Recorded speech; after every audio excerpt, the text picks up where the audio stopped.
Okay, Evan, thanks. So it looks like that news conference could be beginning in just a few minutes, perhaps a little earlier than we were anticipating. Going to be hearing from Chief Drew right now, Police Chief of Newport News. I appreciate the respect and everything that you all have given us. There's just a lot of things going on here that we've got to settle down and get calm to. We wanted to get out some message to our community because it matters, right? The most important asset we have is our young people and our youth of this city. And our number one goal is to make sure that they're safe, and that's what they're doing right now as we speak. At 11:30, well, I guess I should start. I have Dr. Parker here with me, school superintendent. We've been in constant communication since the incident happened. Chief Johnson, I have Representative Brian Dugan from the FBI, and then we have a plethora of resources. The state police is here, numerous federal agencies are here, and the most impressive thing is the communication working together. But I want to share with you a little bit about what we know. Bear with me, because there's some things that I can't go into, and there's some things that I don't, but I will try to clear up some of the things that the community and concerns that we have going on, okay? At 11:38 today, we responded to a call of a shooting inside here at Heritage High School. Officers responded. Inside, we had, as you imagine, a little bit of chaotic scene. It was to try to get things under control as quickly as we could, locate our shooter, and protect our students. The school has been completely evacuated. We did that with the federal resources and primarily the Newport News Police Department and the Sheriff's Office and firemen helping us along with paramedics. We transported 4, maybe 5 individuals to area hospitals. 2 are suffering from a gunshot wound. 1 has been struck in the side of the face area. 1 has been struck in the lower leg. Both of those shooting victims are 17. I have a male that has been shot in the side of the face and a female that's been shot in the lower leg. The reports I just got from the hospital is neither one are considered life-threatening. And I thank God for that. That is the most important thing, is those 2 individuals, first off. The individual has also been transported that had a sprained or broken arm. I don't want to go too much into that because I'm not sure exactly, but Chief Johnson followed up with that for me. I believe that happened when as individuals were running out of the school, may have fallen on his arm, but we'll find more about that. Another individual that had asthma was transported for breathing issues. All right, we're hearing that there may be another that went straight to another hospital, but we know that we only have at this point two shooting victims. Once the school was evacuated, Chief Creswell handled the scene outside along with Chief Johnson, myself and Chief Grinstead with the assets inside. Captain Hires, his precinct, facilitated getting the students out. I will tell you the teachers did an amazing job. Students did an amazing job funneling through. We placed most of them, and Dr. Parker will probably be more elaborate than I am, but to outside the building towards the tennis courts, and he can talk to you a little bit about how we're getting students home. But at this point right now, the FBI and the police department are surgically going through and searching, along with state troopers, are searching every inch of the school. They've given us the master keys. We'll go through and check every room, every hallway, closet, gymnasium, library. I'm not rushing through that. I need to make sure that there's no one else inside that school. We don't believe there's anyone injured. It is very possible and probable we may find a student or a teacher, an employee that didn't answer right away, that might have been scared. It's in a closet or in a locked room. With that, we anticipate that. But that's what we're doing right now, is at least searching to make sure that everything's okay. I really I understand how chaotic it has been for parents to try to figure out what's happened and what's going on. I think the parents have done an amazing job. Family members that have come, I understand that just the uncertainty, is my child okay?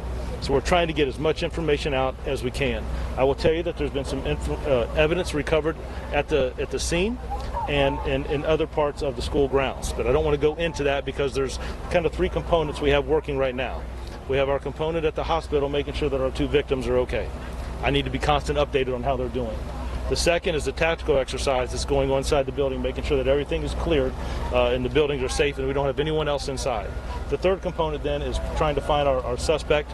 There is some footage and some evidence there that we're looking at. We'll be working with the FBI and schools to give us some information, but I'm confident we'll be able to determine who this individual is. The why and all those things we'll follow later. We'll find that. But I need to make sure that people are okay. I cannot thank enough Dr. Parker and his staff. They just did a phenomenal job, sir. Chief Johnson and the fire department. I've been in contact with the city manager, Cindy Roth, immediately. So there's a lot of information going. Things are working the way we'd like them to see work. But I understand it is a little bit chaotic and I understand that families not knowing what's going on with their loved ones, but I just appreciate so much the students and how the faculty and staff have responded, as well as the officers here.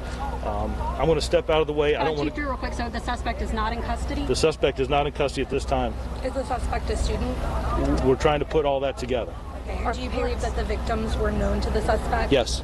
Could you elaborate on a fight that was going on in the cafeteria? Nope, I don't. Because is there an active threat to the community? So the reason. So again, right? Let's just make sure we get accurate information. The most important thing is making sure that everyone's okay, clearing the school. There's a whole other component of the department looking to see who this individual is and why that happened. We do believe that they knew each other, but until that individual is in custody, when you ask me about a threat, I don't believe that this is an individual that is searching the community to hurt members. I think that there was some type of altercation, but I don't want to speculate on what that is. I don't want to go that until we know for sure. So I want to make sure we don't taint anything. I want to make sure we reach out and talk to our Commonwealth attorney as soon as I get to a point where I know that the school is secure, right? So, but remember, there's three parts: how our people are doing at the hospital, making sure that the school is cleared, and then the investigation part on our suspect and locating and identifying him. Were the 4 injured students? Yes. All 4? Yes. Are parents still picking up their children? I'm going to let Dr. Parker talk a little bit about that. I don't want to get that confused. Good evening. Under these circumstances, as we're speaking right now, students are being transported home. We have a parent pickup area at the tennis court, and we also have called for early bus pickup, so our buses have already staged and have picked up the remaining students that have not been picked up by their families. So we are reaching out electronically to parents to keep them informed of this situation, and we also want to confirm that all students are home safely this evening. So we're working out details on how we'll do that. This was very chaotic. But I would say that the police and local authorities handled this matter as best possible to make sure students were safe throughout from the time I arrived. We had the area contained. We allowed parents to pick up students who were on site and put verification processes in place to ensure that students our middle schoolers were going home with their actual parents and our guardians. So I want to commend the police for allowing us to manage our students safely and allow access for our parents even during an active crime scene. That was, as you can understand, that was very chaotic, and there were a lot of folks who were really traumatized by this matter. I also want to commend the Heritage staff who protected their students, made sure they exited the building, made sure they got to a safe area, and also were with us throughout that time to make sure that to assist with crowd control. Principal Hunter put out accurate communication in a timely way to parents and families. Under these circumstances, we can only respond, but I think our staff and our local authorities did a wonderful job. So Have you talked to the parents of the kids that got shot? No, ma'am, we have not. And when those students are identified, that will be one of the first things we will do is make sure that we reach out and support those families. How does your school system protect students from other students bringing guns in? Are there any metal detectors or any search parameters at this school? Well, in many cases, we do random security checks of that nature, whether we bring in a dog that does random searches, or we bring in metal detectors to do random searches, and we also do searches off of buses randomly. So we do not. Every kid does not walk through a wand every day in most public schools, but I feel that we actively provide some level of deterrence for our students on a daily basis to ensure that our schools are safe. Can you speak to the location of the shooting? That is something that's under police investigation at this point. I have not been inside the building other than to make sure that proper communication went out, and I have not involved myself in the active investigation at this point. What are you telling parents who maybe have not been able to get a hold of their kid right now? That is what we're working on right now, and as we receive reports, we will work with those families to identify their students to make sure that if we still have them, the students are calling with their cell phones. Some students, as you can understand, left their cell phones in the building, so they were not able to reach their families, and those are kids we're concerned about, making sure that they have transportation to their home. We send out early dismissal messages, so we will be working with parents throughout the day to make sure that they have put their eyes on their child. What has this been like for you, running everything and dealing with this terrible situation? No superintendent or no teacher or principal would want to ever go through this situation. Just seeing the faces of our students and how afraid they were under these circumstances, and our staff who were traumatized. We have had grief counselors on board on the tennis court, talking to families, talking to students, and no one would want to go through these circumstances. And some of the kids that I was speaking with say they practice for this type of thing and that they had gone through drills. Tell me what you do to prepare for at-school shootings. Our primary approach is to shelter in place and make sure that you do not create a hard target. and to make sure that if someone is looking, that they have to get through a locked door, they have to really go through on a search pattern to find a student and staff. So once the school goes to lockdown, it's all about creating harder targets for any active shooter to find the students. How often do they practice that? We do those regularly and periodically throughout the school year. Just to make sure that we have a regular, just like fire drills and other things, we do active shooter drills, we do evacuation drills, other things that might help us make sure that students are safe. We know that we went to lockdown and students were sheltering in place for quite some time and then evacuated under police guidance. Given that somebody was able to get on campus with a gun and use that gun, do you anticipate discussions going forward about how you can lock down that security even better? Absolutely. Absolutely. We'll begin that work in the next few days. Students I anticipate, will be on virtual learning for the next few days as we work with staff and work with our families to ensure that we have a safe way of returning students back to in-person instruction soon. But that will not happen until we have discussed this matter and looked at better ways to ensure that something like this never happens again. So virtual just for this high school? Yes, ma'am. Okay. Do you have any reason to believe that this is somebody from the community who just walked onto campus undetected? Ma'am, I can't speculate on an active investigation at this time. I know that Chief Drew and his team are working on those details, and will continue to provide updates on that. As for parent pickup, obviously we're all standing here. A ton of parents are here. I know no suspects in custody. Is it okay to still come get your kids in an orderly manner? Yes, I would say if you walk to that tennis court, you'll probably have to get through at least 30 police officers, law enforcement officers to get to that point. And we have staff in there making sure that parents are identified when they pick up their child. The bus drivers I see are loading now. I see the buses over to the right. And those buses are about to dismiss. So we feel confident that any parent coming on the scene right now can access their child. Okay. Thank you. Thank you. Thank you. All right, that is Police Chief Steve Drew and Newport News School Superintendent Dr. George Parker just wrapping up a news conference, sharing some brand new information about what took place at Heritage High School this morning in Newport News. We learned that inside the school, 2 people were shot, 2 teenagers. We learned a 17-year-old girl was shot in her lower leg and a 17-year-old boy was shot in the side of his face. Both of them were taken to the hospital and both of them expected to survive. Yeah, Chief Drew went on to say that he thinks the victims knew the shooter. This looks like just an altercation, he said. We also knew there are about, he thinks, maybe 2 or 3 other injuries. One of those are a sprained or broken arm. Another was an asthmatic episode. Now, those are just issues he thinks happened after the evacuation process, but those 2 that were shot obviously involved in this shooting. Chief Drew also said that he's confident they'll be able to find out who did this. Right now, they don't have much on this suspect. He says they're going to review the cameras inside of that school. And again, saying that he's confident this is going to be wrapped up. He's going to know what goes on here, what went on here. Seemed very confident by that. Of course, you got to remember these schools are loaded with surveillance footage, surveillance cameras, both inside and outside. So they're going to be relying heavily on that as part of their investigation. But still, though, the big question here, Bethany, is who is the suspect? Who was able to get inside this school with a loaded gun this morning at Heritage High School and open fire? 13 News Now reporter Evan Watson is there on scene, working to figure that out as he speaks with investigators. So, Evan, you know, that was one of the unanswered questions out of this is who is the shooter?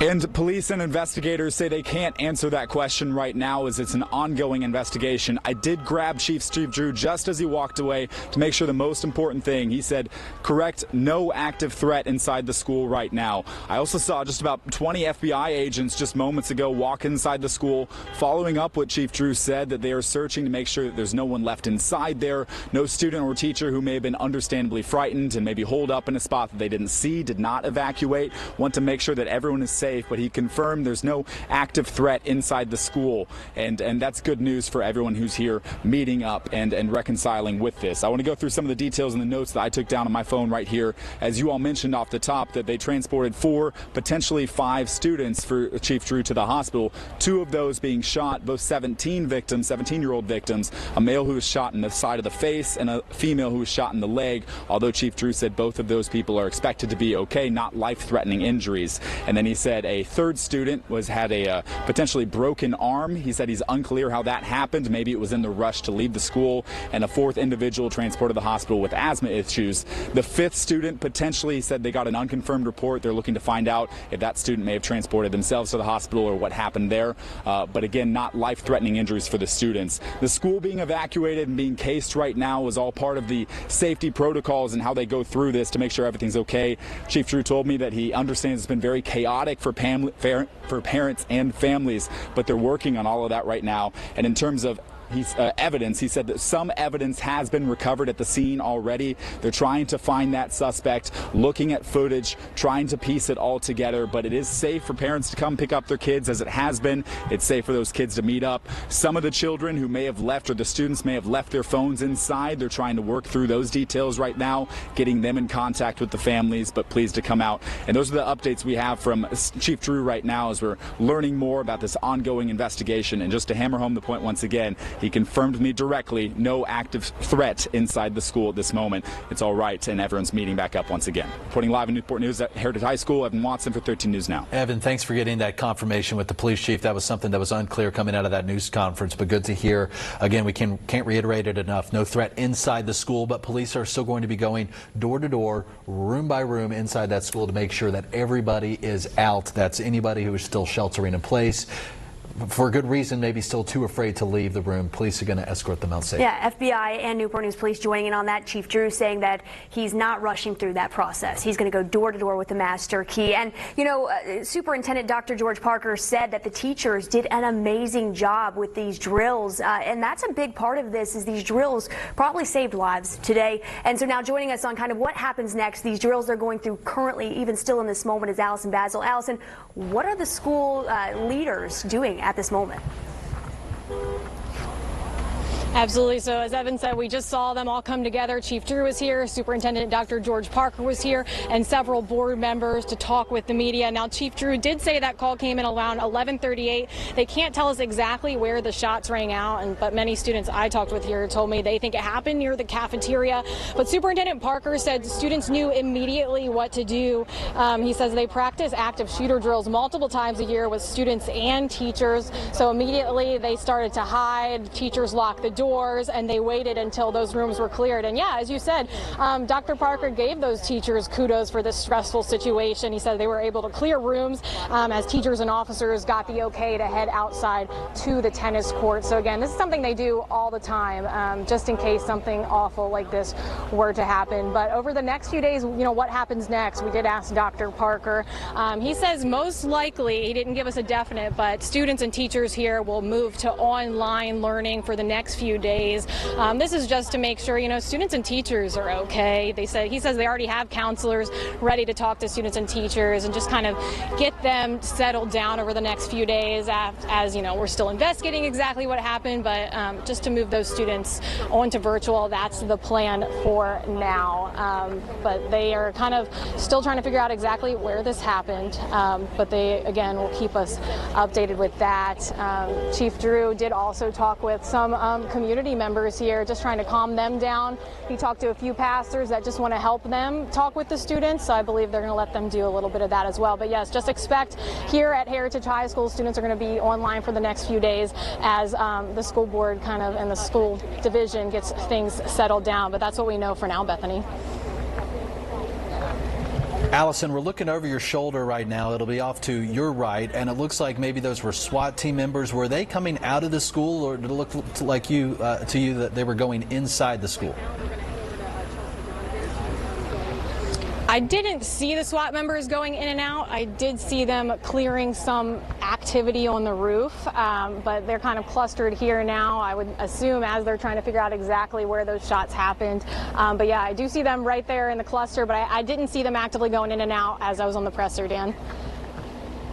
Allison, thanks for that clarification, and we can tell you that there is, again, no threat inside the school. So if those SWAT members were going inside, it was simply to help canvass the area and clear some of those rooms. And they said they'd be doing that for hours, right? Chief Drew said the FBI, the police, they're all going to go door to door with a master key, not just the classrooms, but the closets, the bathrooms, each stall, just in case someone is still hiding and doesn't have their phone on them. And a lot of these students did leave their phones inside of the school as they rushed out. So if you haven't been able to get in contact with them, just know they might not have their phone. And, you know, talking about the school part of this is a huge issue of just thinking of how do I get in contact, how do I get there. Just know if you are driving out to get your child right now, or you're waiting to figure out how to get out that way, Marshall Avenue down by Heritage High School is completely impassable. That's the road you would take to get on and into Heritage High. That road is completely basically shut down with traffic just at a standstill. Now, Roanoke Avenue also kind of starting to become impassable. We know at least 30 officers are in your way to get to your kid that you have to kind of talk to get to those tennis courts. Just a fearful moment for parents, especially that are trying to get to their kid. Yeah, no doubt. And 13 News Now anchor Janet Roach is in the studio now. Janet, I believe you spoke to one of those parents. What are you hearing? Yeah, I did speak to one of those parents, and you can just imagine, you're a parent, you drop your kid off at school. I did that this morning. I dropped my kid off at a Newport News high school, and then hours later you get a phone call, and it is the absolute worst nightmare. Well, Cynthia White, her daughter goes to Heritage High School. She's in the 10th grade. She got a phone call. Thank goodness that call came from her daughter. And of course, she rushed to the high school just like all the other parents did. Had a chance to talk with her. This is what she had to say. So she called me to tell me that they were on lockdown and the shooter was actually on her hallway because she could hear the shots, and it was very close. She said it was close. And so they were on lockdown. I just want to know how the heck somebody got a gun in the school. I thought they had metal detectors, but I guess it doesn't help if they don't use them. I don't know. And you didn't know anything about it before she called, or had you heard? No, she was the first person to call me and tell me about it. I would imagine that the school tomorrow will probably be on virtual learning, but I could be wrong. But it's just the school's going to need to do some recon on what happened with their process and how a gun got in the school. If they have metal detectors, everybody needs to be getting wanded, or, you know, not just the people who were late or what. I don't know what the deal is, but somehow a gun got on premises. And how that happened, I don't know. But they're really going to have to. They're really going to have to tighten up on whatever happened. They're going to need to find out what happened first and then tighten up on it, because that was just a crazy scene to pull up there and see all the parents, you know, waiting for their kids, and parents walking away with their kids, and the kids crying, and school taped off. That you don't want to see that. No, you don't. You don't want to see that. And that's not how I envisioned my day going today. I'm sure nobody envisioned their day going like that. But that's another, you know, a symptom of these kids not knowing their worth, I think. I just seriously think they don't know how valuable they are, and they don't think they're valuable. And so whoever the shooter is, he has ruined his life. The people whose life who he shot, God forbid if somebody died. I mean, that's for what?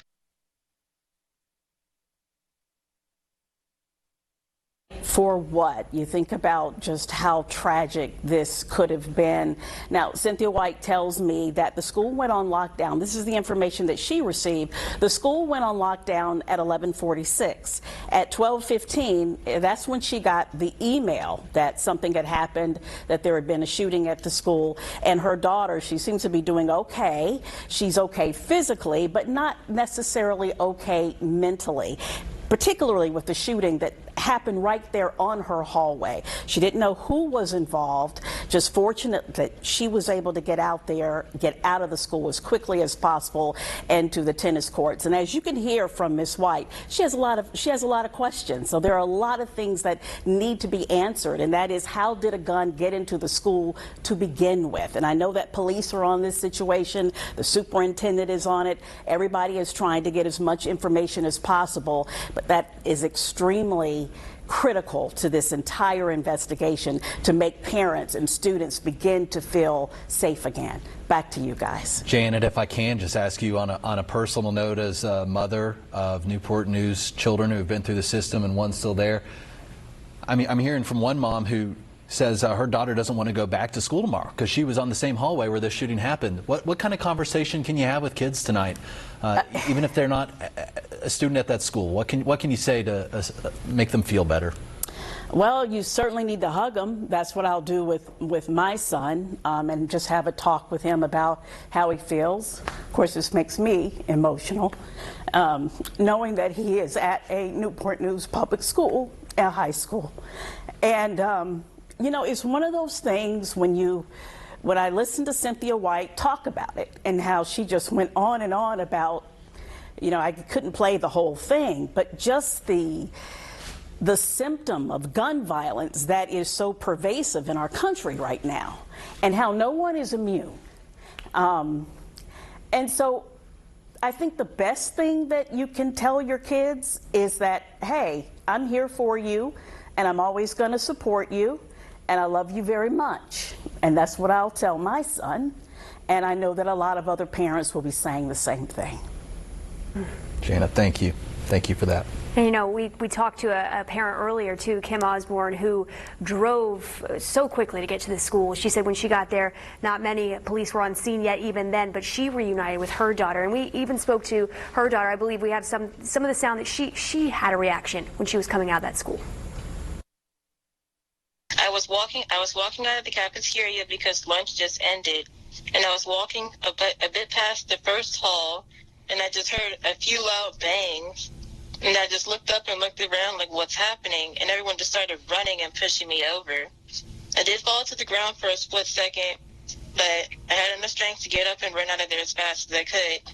And I made it out in one piece. I guess it's hard to really imagine a situation like this. So what was the sense, or what was on your mind, what was on everyone else's mind as you guys were trying to get out the door? From the first bang I heard, I didn't really think it was a gun until I really saw everybody just rushing out, and I just said, oh my God, it's a shooter. So the first sense I had was like panic, like, am I gonna die?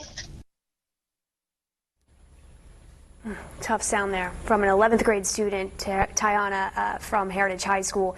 You know, if you're just joining us, this all started, they got the call at 11:38 at Heritage High School, Chief Drew says, and we know two teenagers, two 17-year-olds were taken to the hospital. One female that we know was shot in the leg, one male shot in the face, the side of the face. They are expected to be okay, but the biggest question is the shooter. Yeah, and so you have police at the hospital talking with those detectives. You also have police who are worried about tracking down whoever was responsible for opening fire inside Heritage High School this morning in Newport News. And right now we don't have that answer for you. Police, they haven't given us that answer if they have it. They say they are confident they're going to be able to track down this person. They say there is no active threat inside that school. Police Chief Steve Drew stopped short of saying there is any active threat in general, but he said that the victims knew the shooter, and he said, quote, I don't believe this person is out searching for community members. So it's why it appears people are resting easy outside that high school, that things were relatively calm within just an hour or so of this first happening. Yeah, and you can feel the emotion. That's, I think, the biggest thing you're feeling now is just the kind of, did this just happen type of emotion that these parents, that these students are dealing with. But again, calm overall. Chief Drew saying the word confident over and over. He's confident they'll be able to figure out who did this, give people more answers as the day goes on. We know they are currently still putting police units in the school. That's not because there's an active scene, but more so because they're just searching the school at this point to see if there's anyone that's still hiding in a closet, in the bathroom stall. FBI and police are going through the entire school doing that. Yeah, they're going to be checking every single room to make sure that school is clear this afternoon and that everybody can be reunited with their family members, as one woman, Kim Osborne, was with her 11th grade daughter. I was walking out of the cafeteria because lunch just ended, and I was walking a bit past the first hall, and I just heard a few loud bangs, and I just looked up and looked around like, what's happening? And everyone just started running and pushing me over. I did fall to the ground for a split second, but I had enough strength to get up and run out of there as fast as I could. and I made it out in one piece. I guess it's hard to really imagine a situation like this. So, what was the sense, or what was on your mind, what was on everyone else's mind as you guys were trying to get out the door?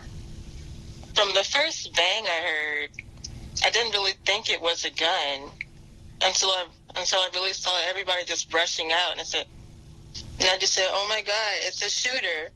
So the first sense I had was like panic, like, am I gonna die? That was Tiana, Kim's daughter, in 11th grade. Kim rushed to the school to pick her up. As she was telling us, it took her almost no time to drop everything and, of course, go get her daughter when she sent her a text in all caps, just saying, "Come get me." Yeah, and you know, that's the biggest thing is phones too. Chief Drew mentioned it. Dr. George Parker with Newport News superintendent there, he said that some students and teachers and staff left their phones in the school when they rushed out. So if you haven't been able to get that text or send that text, just know they may have left their phone in this school also this afternoon. We also hope to learn about any potential counseling that could be available for nearly 1,200 students. That's the attendance that we could find. Nearly 1,200 students who were a part of this today, fleeing a school on reports of an active shooter. We'll, of course, be passing that along to you as we learn. It's still so many questions that we hope to answer today, not the least of which how those two victims will be doing in the hospital. Again, they are expected to survive, both 17 years old, but also the search for that shooter. A very active day unfolding at Heritage High School in Newport News. Absolutely. I mean, even the question of security checks. How did this happen? You know, we heard the superintendent say it's random security checks through that school. That's another question a lot of us are asking. All right.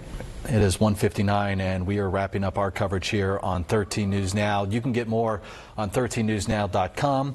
More reports from our reporters there on the scene, on Twitter and on Facebook. An emotional day playing out at Heritage High School as families still reuniting with loved ones and students inside the school, but everybody expected to survive. And as we go off air, download our app, stay online with us. Those will be where you can get the most constant updates. If not, we'll be again here live again at 4 this afternoon. All right, for Bethany Reese and Janet Roach, I'm Dan Kennedy reporting for 13 News Now.